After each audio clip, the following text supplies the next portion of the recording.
نحمده ونصلي ونسلم على رسوله الكريم اما بعد بسم اللہ الرحمن الرحیم ام يحسدون الناس على ما آتاهم الله من فضله فقد آتينا آل إبراهيم الكتاب والحكمة وآتيناهم ملكا عظيما صدق اللہ العظیم۔ اللہ پاک اس آیت میں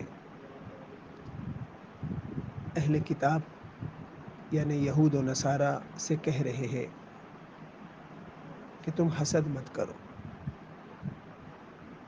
حسد بہت بری بیماری، سب سے پہلے حاسد کی عقل ختم ہو جاتی ہے، عقل اس کی معوف ہو جاتی ہے، تبھی تو وہ سامنے والے پہ حسد کرتا ہے، اور پھر اس کا تقوی اور اس کا دین بھی ختم ہو جاتا ہے۔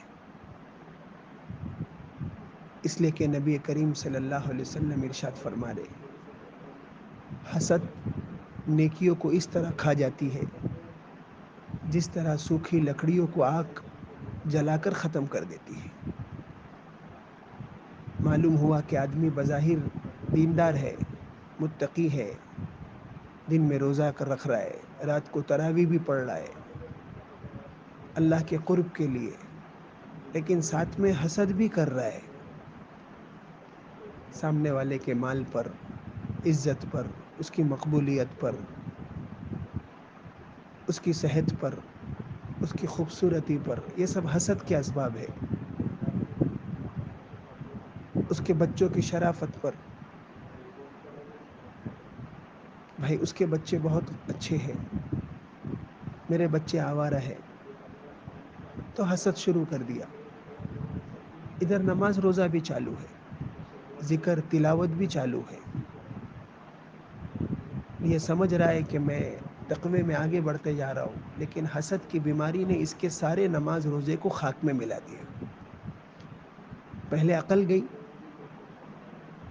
عقل جاتی ہے اسی لیے تو وہ دوسرے پر حسد کرتا ہے، اس لیے کہ یہ جو مال اور یہ نعمت اور یہ ظاہری باطنی نعمت جس پر یہ حسد کر رہا ہے، اس کو سمجھنا چاہیے کہ یہ اللہ پاک نے اس کو دیا ہے،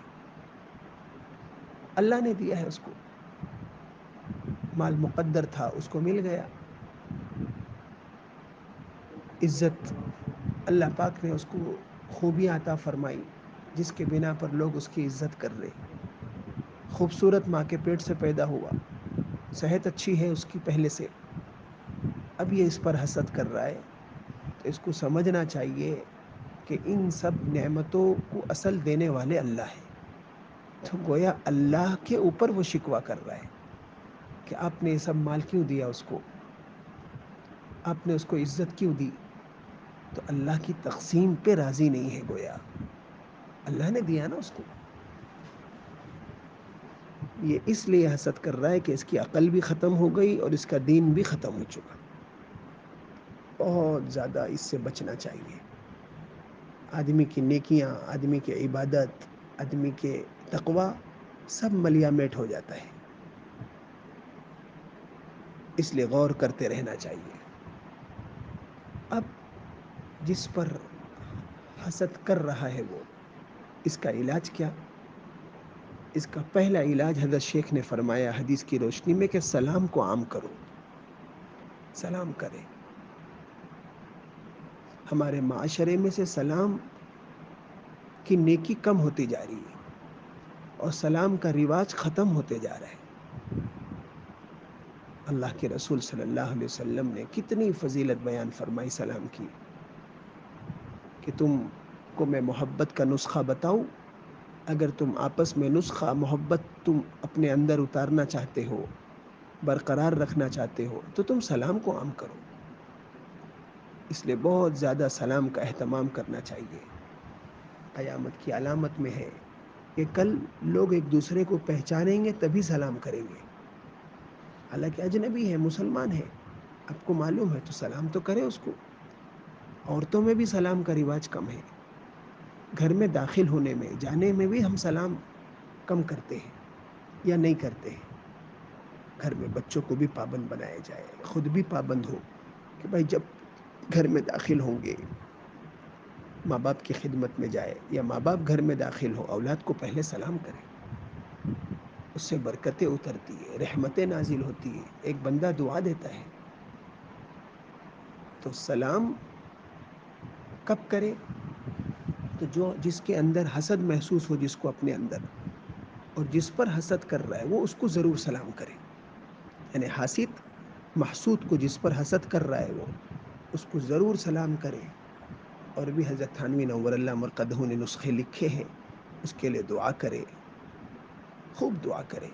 جس خوبی پر حسد ہو رہا ہے اس خوبی میں ترقی کی دعا کرے, اس کو ہدیہ دے, جب بھی آئے اس کو مجلس میں جگہ دے, یعنی اچھی جگہ پر بٹھانے کی کوشش کرے. انشاءاللہ حسد کی بیماری نکل جائے گی. اور حدیث میں تو آتا ہے نا, جو سلام میں پہل کرتا ہے وہ متکبر نہیں ہو سکتا, نبی فرما رہے. اس لیے اگر اپنے اندر تکبر بھی محسوس ہو تو بھی سلام میں پہل کرنی چاہیے. انشاءاللہ آپ کا دل تکبر سے, جو سب سے زیادہ گندی بیماری ہے, اللہ پاک ختم کر دیں گے.